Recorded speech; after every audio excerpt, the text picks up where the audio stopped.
Welcome back. मैं Navneet Tiwari, trainer and motivational speaker. आज मैं आपके करियर के सबसे पहला और सबसे इंपॉर्टेंट स्टेप को डिस्कस करने वाला हूं, जिसके बिना आपका करियर कभी शुरू ही नहीं हो सकता। That is your resume.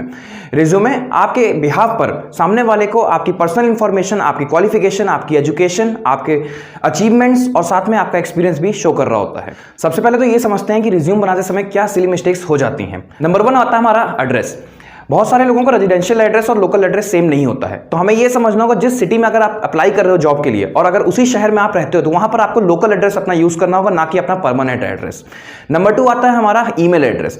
Email address के टाइम पे जब भी लोग यूजर नेम अपना सिलेक्ट कर रहे होते हैं तो बहुत सा फंकी लोग यूजर नेम सिलेक्ट कर लेते हैं। समझना यह कि अगर यूजर नेम आपका आपके नाम से बना होगा तो वो ज्यादा इंप्रेसिव होता है। नंबर 3 आता है आपका जो भी आप सीवी बनाते हो वो बहुत लंबी नहीं होनी चाहिए, बहुत ही शॉर्ट फॉर्म में 2 पेजेस मैक्सिमम, और जो भी आप डिलीवर करो उसमें अपनी इंफॉर्मेशन वो बुलेट पॉइंट्स में हो तो बहुत ही ज्यादा अच्छा होगा। और लास्ट आता है हमारा फॉन्ट। अगर पूरी सीवी में आपने बहुत सारी इंफॉर्मेशन शेयर की हुई है और वो इंफॉर्मेशन आपको समझ में आ रही है जो आपको जॉब दिलाने में हेल्पफुल है, उन इंफॉर्मेशन को आप हाईलाइट कर सकते हो अपने फॉन्ट साइज को बढ़ा करके।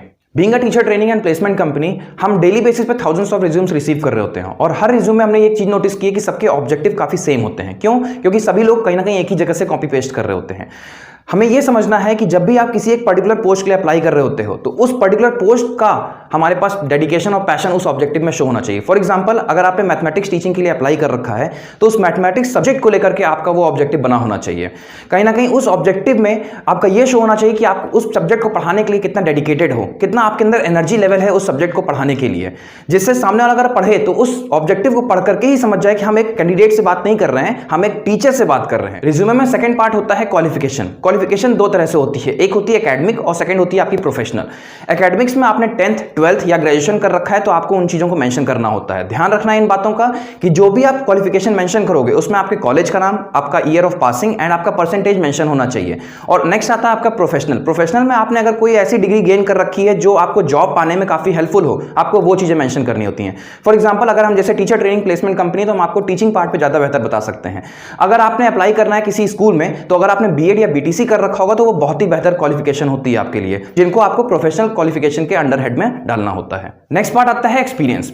एक्सपीरियंस में आपको यह समझना होगा कि जिस पोस्ट के लिए आप अप्लाई कर रहे हो क्या आपके पास उस पोस्ट के लिए पर्टिकुलर एक्सपीरियंस है या नहीं। फॉर एग्जांपल, आपको टीचिंग फील्ड में अप्लाई करना है और आपने पिछले 10 सालों में किसी ऑटोमोबाइल सेक्टर में काम किया हुआ है तो आप एज ए टीचर फ्रेशर के तौर पे काउंट किए जाओगे और आपको अपनी सीवी में एज ए फ्रेशर वहां पर मेंशन करना होगा।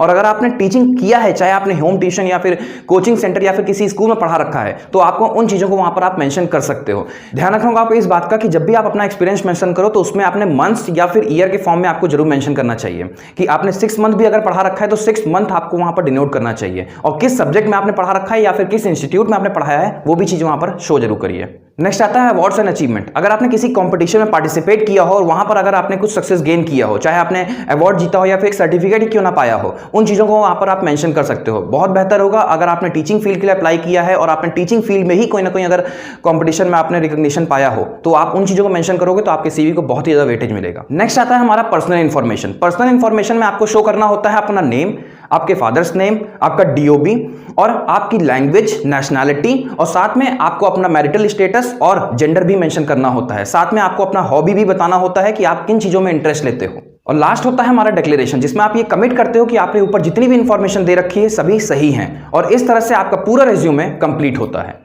अगर आप भी अपना career as a teacher establish करना चाहते हो और आपको अपना रिज्यूम फाइनलाइज कराने में काफी दिक्कत हो रही है तो आप हमारी कंपनी की हेल्प ले सकते हो। और साथ ही साथ अगर आपके पास अच्छी क्वालिफिकेशन और डिग्री होने के बाद भी आप अपने ड्रीम स्कूल में अपॉर्चुनिटी नहीं गेन कर पा रहे हो तो अभी करें इस बोर्ड लाइन नंबर पे कॉल, और हमारे एग्जीक्यूटिव आपको इंग्लिश में इंटरव्यू देने की ट्रेनिंग देंगे और साथ में आपको इंटरव्यू की क्वेश्चन आंसर्स भी प्रिपेयर करा रहे होंगे, और साथ में जो आप डेमो देने जा रहे हो उस टॉपिक पर आपको एक डेमो वीडियो प्रोवाइड भी किया जाएगा जिससे आप समझ सको कि प्रेजेंटेशन कैसे होने वाला है आपका, और आपको ऑनलाइन स्टडी मटेरियल भी प्रोवाइड किया जा रहा होगा। और अगर आप एक स्कूल से हैं और अपने स्कूल के लिए टीचर या फिर स्टाफ हायर करना चाहते हैं तो करें अभी इस नंबर पे कॉल और हमारी सर्विसेज का फायदा उठाएं।